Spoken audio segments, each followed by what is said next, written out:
പൊന്നുസേ happy birthday to you. എഴുന്നേക്ക്. ഇന്ന് എൻ്റെ ബർത്ത്ഡേ ആണ്. ഇന്ന് രാവിലെ വെളുപ്പിന് നമ്മൾ ആദ്യം പള്ളിയിൽ പോകും. പള്ളിയിൽ പോയിട്ട് തിരിച്ചു വന്നിട്ട് കേക്ക് മേടിക്കും. എന്നിട്ട് നമ്മൾ കേക്ക് മുറിക്കാൻ പോകും. അപ്പം നമുക്ക് പോവാം. ഞാൻ പറയുന്നതിന് മുമ്പേ അപ്പം വണ്ടി എടുത്തു. അപ്പം നമ്മൾ പള്ളിയിലെത്തി. ഞാനൊന്ന് ഈശോപ്പയോട് പ്രാർത്ഥിച്ചിട്ടൊക്കെ വരട്ടെ. അപ്പം നമ്മൾ പള്ളി കഴിഞ്ഞ് ഇറങ്ങി. ഗൈസ് നമ്മളപ്പം എന്നല്ല അപ്പം നമ്മൾ പള്ളി കഴിഞ്ഞിട്ട് ഇറങ്ങി. നമ്മൾ ഇതെല്ലാത്ത ഡ്രസ്സാണ്. നമ്മൾ വേറെ ഡ്രസ്സ് ഇടും. പിങ്ക് തന്നെയാണ്. നല്ല ഡ്രസ്സോട്ടമാണ്. പുറകിലൊക്കെ ഇങ്ങനെ ക്ലിപ്പൊക്കെ കുത്തിവെക്കും. ഉച്ചയ്ക്കാണ് നമ്മുടെ ഫങ്ഷൻ. അപ്പം ആൻറ്റിയില്ലേ എനിക്ക് കേക്ക് ഉണ്ടാക്കി കൊണ്ടുവരുന്നുണ്ട്. അതെങ്ങനെയാണോ എന്താണോ എന്ന് എനിക്ക് അറിയത്തില്ല. I am waiting. Birthday celebration എല്ലാം ഞാൻ സ്റ്റോറി എല്ലാം ഇട്ടേക്കാം. അത് നിങ്ങൾ കണ്ടിട്ട് ലൈക്കൊക്കെ അടിക്കണേ.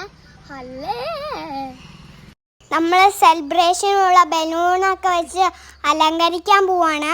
ഈ ആൻറ്റിയാണ് നമുക്ക് കേക്കെല്ലാം റെഡിയാക്കിക്കൊണ്ട് വന്നത്. ആൻറ്റി ആ കേക്കൊക്കെ പെട്ടെന്ന് തന്നെ എന്നെ കാണിച്ചു. ഞാൻ പ്രതീക്ഷിച്ച കേക്ക് തന്നെയായിരുന്നു. എനിക്ക് അത് ഇഷ്ടപ്പെട്ടു. അമ്മ എന്നെ ബർത്ത്ഡേക്ക് വേണ്ടി സുന്ദരിയാക്കുവാണ്. അത് കഴിഞ്ഞിട്ട് ഞാൻ അലങ്കാരമൊക്കെ നോക്കാൻ പോയി. ബലൂണൊക്കെ വീർപ്പിച്ച് കുറേ ഇങ്ങനെ നിരത്തി വെച്ചേക്കുവാണ്. ഞാൻ റെഡി ആയിട്ടുണ്ട്. ഇതൊക്കെ നല്ല ഡ്രസ്സാണ്. ഞാൻ ഉടനെ തന്നെ കേക്ക് മുറിക്കും. നമുക്ക് അകത്തോട്ട് പോവാം. എൻ്റെ ബർത്ത്ഡേ സെലിബ്രേഷൻ എല്ലാവരും ഇങ്ങോട്ട് വന്നിട്ടുണ്ട്. ഇനി അടുത്തതായിട്ട് നമ്മുടെ കേക്ക് കട്ടിങ് ആണ്.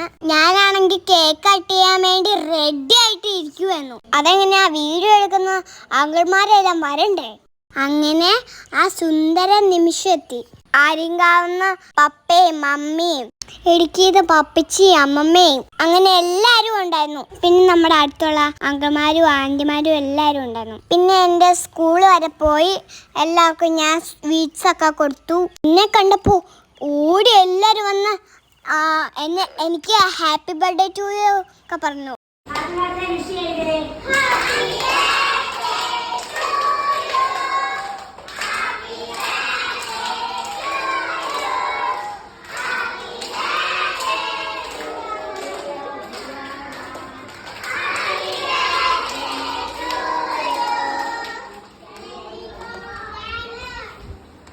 പിന്നെ ഞാൻ ഓടി നടന്ന് ചോക്ലേറ്റ് ഒക്കെ കൊടുത്തു. നല്ല ചോക്ലേറ്റ് ആയിരുന്നു. പിന്നെ എൻ്റെ കൂട്ടുകാരിക്ക് എനിക്കൊരു ആരാധ്യ പി വിനോയ ഉണ്ടായിരുന്നേ. അവളാണെങ്കിൽ എനിക്കൊരു ഫോട്ടോ വെച്ചിട്ട് അവൾ എന്തോ ഒരു ഹാപ്പി ബർത്ത്ഡേ ടു യു എന്ന് എഴുതി വെച്ചിരുന്നു. പിന്നെ എൻ്റെ ദുർഗ ഉണ്ടായിരുന്നു. അവരാണെങ്കിൽ ഞാൻ വരുന്നതേ പ്രതീക്ഷിച്ചില്ല. എല്ലാവർക്കും ചോക്ലേറ്റ് ഒക്കെ കൊടുത്തപ്പോൾ എനിക്കൊരു സന്തോഷം. പിന്നെ പുഷ്പ ടീച്ചർ വന്ന് ഹാപ്പി ബർത്ത്ഡേ ടു യു എന്നൊക്കെ പറഞ്ഞു. പിന്നെ എനിക്ക് കൂട്ടുകാരി ഗിഫ്റ്റൊക്കെ തന്നു. ആദ്യം അവൾ എഴുതി വെച്ചേക്കുന്നത് ഹാപ്പി ബർത്ത്ഡേ ടു യു എന്നാണ്. കഴിഞ്ഞിട്ട് എനിക്കൊരു കുറച്ച് ഷൂട്ടൊക്കെ ഉണ്ടായിരുന്നു ബർത്ത്ഡേയുടെ. അപ്പം ഇന്നത്തെ വീഡിയോ ഇത്രേ ഉള്ളൂ. ഞങ്ങൾ ബാക്കി ഷൂട്ടൊക്കെ എടുക്കട്ടെ. എല്ലാവരും ലൈക്ക് ചെയ്യണം, കമൻറ്റ് ചെയ്യണം, ഷെയർ ചെയ്യണം. Ta ta bye bye U.